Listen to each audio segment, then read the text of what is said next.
Alors bonjour, un tuto pour montrer comment j'utilise Capture One pour le développement d'une image telle que je la pratique tous les jours. Donc je pars toujours d'une image qui est en général un peu surexposée, toujours entre 1 et 1,3 IL, par rapport à la mesure de l'appareil.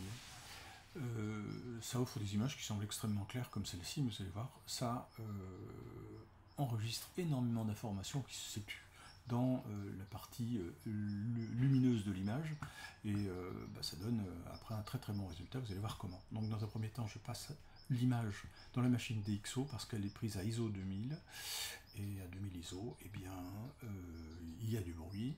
Même si on ne le voit pas, lorsqu'on va appliquer le traitement, ça se verra. Donc je ressors un DNG. Le DNG est importé dans Capture One de cette façon.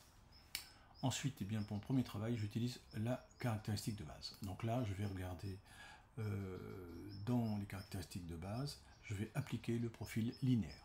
Réponse linéaire. Tout de suite, votre image laisse apparaître énormément de détails qui ne figuraient pas tout à l'heure. Ça, on peut dire que c'est le RAW natif, le RAW boîtier, sans intervention d'une interprétation JPEG.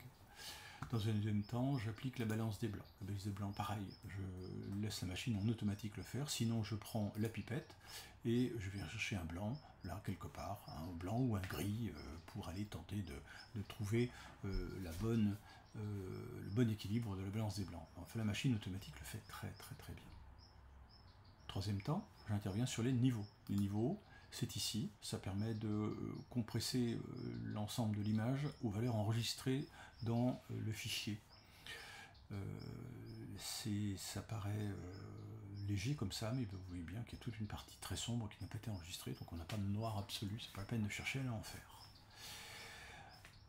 Quatrième temps, j'interviens sur les hautes et basses luminosités.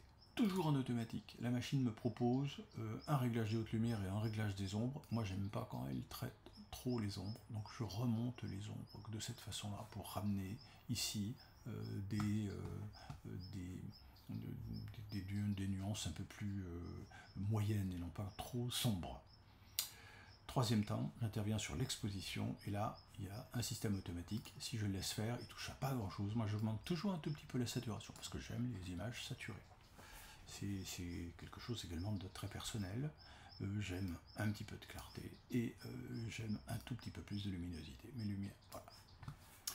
Là, il ne me reste plus qu'à recadrer l'image en 16/9, parce que j'aime le 16/9. Je mets l'œil sur une des lignes de force de l'image. Voilà. Voilà. Hop. On va se mettre même à la croisée des chemins, comme ça. Et voilà. Là, on a donc, il sort de ce trou, c'est donc son nid. Hein, il vient de sortir à l'instant, donc on sent bien le mouvement.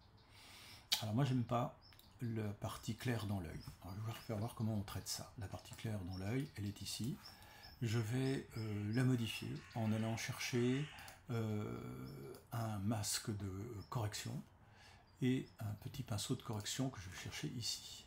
Et là, on va augmenter l'image. Donc là, on va appliquer un petit morceau de correction ici. Voilà. Je mets du rouge. Voilà. Il est donc masqué complètement. Et maintenant, on va intervenir sur le calque pour faire varier sa puissance du masque. Donc je fais descendre la puissance du masque. Voilà, on a un petit clair, mais qui n'est pas cramé. Voilà. Donc je reviens sur mon image telle qu'elle me plaît bien.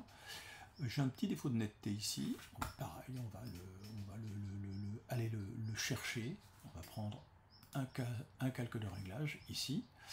Et je vais aller chercher un pinceau, et je dimensionne le pinceau, hein, voilà, ici il est comme ça, donc je prends assez fin, et je fais ça, voilà, et on va améliorer la netteté à cet endroit très précisément, voilà, j'ai l'habitude de mon outil, hein, et un petit peu là, voilà, là on a touché la netteté. Si on reprend notre image telle qu'elle est cadrée, on n'a plus de problème de netteté. Voilà donc l'image telle que je vous la propose. Alors, avant-après, ça donne ça.